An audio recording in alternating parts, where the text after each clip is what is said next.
sans que ce soit une méthode, on a avancé pour voir comment on crée un modèle d'une crise.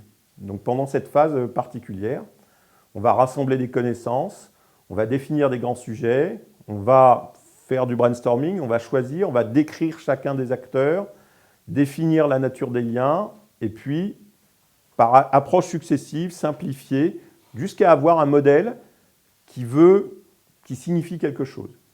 Et puis ça, on va recommencer en permanence. Alors, quel avenir pour le design thinking dans le domaine militaire? Donc la personne sur la gauche, c'est Valéry Gerasimov, c'est le chef d'état-major des forces russes. Et les forces russes, ça fait 10 ans qu'il y a eu une grande réforme, en fait, ont mis en place une doctrine, qui s'appelle la doctrine Gerasimov, qui prend en compte la diversité, l'évolution complètement peut-être inattendue de la chose militaire. Il s'inspire pour ça d'un livre qui est sorti beaucoup plus tôt, en fait en 1998, je crois, Unrestricted Warfare, donc par deux officiers chinois qui vont expliquer ce qui va se passer avec la chose militaire qui va dans des domaines complètement nouveaux, qui vont expliquer un petit peu ce qui va se passer le 11 septembre 2001, qui vont expliquer ce qui va se passer dans le domaine cyber, dans le domaine de l'espace, dans le fait qu'il n'y a plus de limite finalement au domaine purement militaire.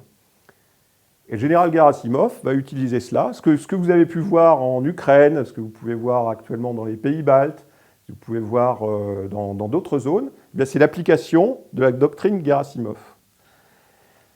Ce qui signifie que si on n'applique que les méthodes de planification purement militaire, on ne peut pas arriver à contrer ce genre de choses-là.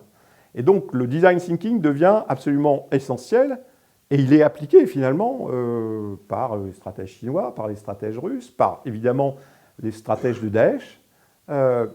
C'est tout à fait, donc ça suppose que de notre côté, eh bien, on applique ce genre de méthode. Alors un dernier mot peut-être pour lancer les questions. Il n'y a pas un design thinking, mais il y a des design thinking. D'accord?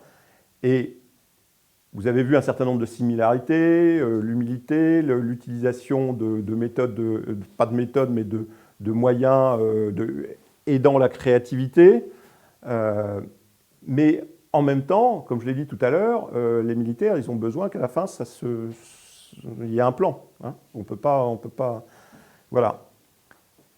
Le design industriel, on voit bien ce que c'est comment produire des objets qui répondent à l'attente de l'utilisateur, mais en même temps avoir un intérêt industriel. Et puis, ce dont on parle beaucoup, c'est le design centré sur l'humain, c'est-à-dire, comme c'est un petit peu ce dont parlait Aurélie, c'est-à-dire de repenser le management de l'entreprise, centré sur l'humain. Alors tout ça, en fait, les armées le font. Évidemment, on a besoin de matériel qui répondent aux besoins. Sur le domaine de l'humain, on travaille également, notamment à l'OTAN, beaucoup en ce moment, sur l'optimisation du capital humain. C'est-à-dire finalement, notre seule chance de pouvoir avancer, de pouvoir travailler, c'est la qualité des personnes qui sont dans l'organisation. D'accord ? Et investir sur l'organisation.